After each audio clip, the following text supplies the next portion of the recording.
Alors je vous avais dit la dernière fois que lorsqu'on travaille à une axiomatisation, le plus difficile finalement c'est de convaincre le reste de la communauté mathématique.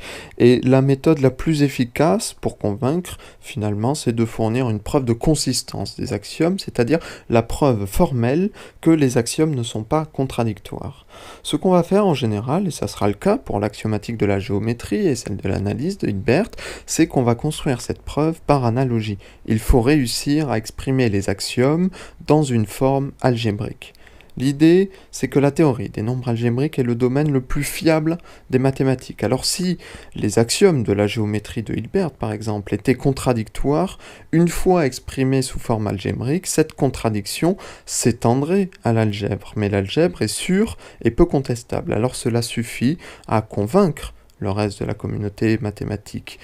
Mais des paradoxes qui vont émerger en théorie des ensembles vont remettre en cause cette méthode. La théorie des ensembles, c'est une théorie qui est assez récente pour l'époque dont je vous parle, puisqu'elle a été développée à partir de 1873 et jusqu'en 1897 par Georges Cantor, qui va d'ailleurs parvenir, à l'aide des ensembles, à des conclusions qui sont très surprenantes, et même si le raisonnement de Cantor reste parfaitement logique. Par exemple, il va montrer qu'il existe des infinis, des ensembles infinis qui sont plus grands que d'autres. Alors, afin de comparer la taille de différents ensembles, on dispose en mathématiques de la notion de cardinalité. Un ensemble de 3 pommes, par exemple, aura une cardinalité de 3, et un ensemble de 3 ballons aura également une cardinalité de 3. Mais on peut aussi, par exemple, associer la pomme verte au ballon de foot, la pomme rouge au ballon de basket et la pomme jaune au ballon de rugby. Ainsi, chaque élément des deux ensembles est associé à un et un seul élément de l'autre ensemble. C'est ce qu'on appelle en mathématiques une correspondance bi-univoque. Et à partir de cette correspondance, on peut en conclure que les deux ensembles possèdent la même cardinalité, donc ils sont de la même taille. Et c'est en comparant différents ensembles, mais cette fois-ci des ensembles de taille infinie, que Cantor s'est aperçu qu'il y en avait certains qui étaient plus grands que d'autres. Alors, il faut faire gaffe, puisque tout ça peut paraître finalement assez évident. Après tout, si on prend un exemple simple, n'y a-t-il pas plus de nombres entiers que de nombres entiers pairs ? D'instant, on pourrait penser qu'il y a environ 2 fois plus de nombres entiers qu'il y a de nombres pairs, puisque si on compte jusqu'à 10, il y a 10 nombres entiers, mais il n'y a que 5 nombres pairs. Mais ça serait une erreur, puisque on ne peut pas manipuler l'infini comme on le fait avec des ensembles finis. Alors, pour essayer de vous convaincre, je peux vous proposer une petite expérience. Si commencez par compter la suite des nombres entiers, je peux associer à chaque nombre entier que vous direz un nombre pair. Si vous me donnez 1, je donne 2. Si vous donnez 2, je donne 4. Si vous donnez 3, je donne 6, 4, 8, 5, 10, 6, 12. Et on pourrait continuer comme ça jusqu'à l'infini. Il n'y aura jamais une fin au nombre de nombres entiers, mais de la même façon, il n'y aura jamais de fin au nombre de nombres pairs. Alors ce qu'on vient de faire en réalité, c'est une correspondance biunivoque entre l'ensemble des nombres entiers et celui des nombres pairs, puisqu'on peut associer à chaque nombre entier x le nombre pair x multiplié par 2. Ces deux ensembles ont donc la même cardinalité, puisqu'on peut faire une correspondance biunivoque entre eux, et donc on peut dire la même taille. Il y a autant de nombres entiers que de nombres entiers pairs, c'est-à-dire une infinité. Mais Cantor va montrer que tous les ensembles infinis ne se valent pas. En particulier, il va montrer qu'il y a plus de nombres réels, c'est-à-dire les nombres à virgule, que de nombres entiers. Et il va le montrer à l'aide d'une méthode qui sera réutilisée ensuite par de nombreux mathématiciens, c'est la méthode dite de diagonalisation. Alors pour commencer, Cantor imagine que les deux ensembles, celui des nombres réels et celui des nombres entiers, font la même taille, qui possèdent la même cardinalité, et que donc on peut faire une association biunivoque, une association 1 à 1 de tous leurs éléments. Le nombre 1 peut par exemple être associé au nombre réel 0,014, 50, 78, 304, etc. En dessous de lui, le nombre 2 serait associé à 0,8350927, etc., etc. Le 3 encore un autre nombre réel, par exemple 0,00034, 50, 81, etc. Et ainsi de suite pour tous les nombres entiers et tous les nombres réels. Mais Cantor va montrer que dans cette liste, qui devrait logiquement contenir à la fois tous les nombres entiers et tous les nombres réels, il manque au moins un nombre réel.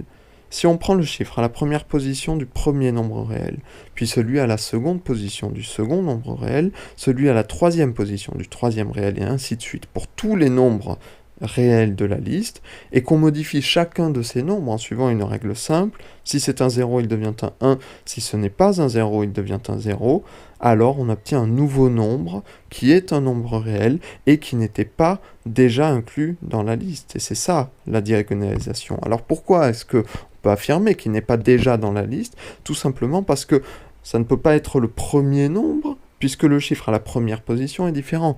Et ça ne peut pas être non plus le second nombre, puisque le chiffre à la seconde position est différent.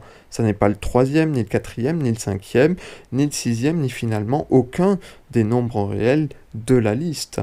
Mais si il existe, puisqu'on vient de le trouver, un nombre réel qui n'était pas déjà dans la liste, ça veut donc dire d'abord que ces deux ensembles n'ont pas la même cardinalité, puisque la correspondance biunivoque ne peut pas être faite, mais également qu'il y a plus de nombres réels qu'il n'y a de nombres entiers. L'infini des nombres réels est donc plus grand que celui des nombres entiers, puisqu'il possède nécessairement plus d'éléments. Quand on y réfléchit, c'est une idée qui est assez inqualifiable, puisque l'infini est déjà une notion très particulière à s'imaginer, puisque finalement, autour de nous, dans notre vécu et dans notre expérience, rien n'est infini, mais d'imaginer qu'il existe un infini qui soit encore plus grand que l'infini, c'est vrai que c'est perturbant. Et c'est justement pour étudier encore plus les différentes tailles d'infini que Cantor va ajouter à la théorie des ensembles ce qu'il appelle les nombres ordinaux, qui servent à la fois à décrire la taille d'un ensemble, mais également l'ordre de ces éléments. Ainsi, à chaque ensemble ordonné, à chaque suite d'éléments, correspond un nombre ordinal. Et c'est à ce moment-là qu'un mathématicien italien, Cesare Buraliforti, va déceler un problème en 1897 avec les nombres ordinaux. Buraliforti cherche à calculer le nombre ordinal associé à la suite de tous les nombres ordinaux. Le problème, c'est que dès qu'il calcule ce nombre ordinal, la suite de tous les nombres ordinaux, qui sert de base au calcul, n'est plus exactement la suite de tous les nombres ordinaux, puisqu'il en manque un, celui qu'on vient de calculer. Donc le nouveau nombre ordinal ne représente finalement pas tous les nombres ordinaux, mais seulement tous ceux qui le précèdent. Et c'est là le paradoxe.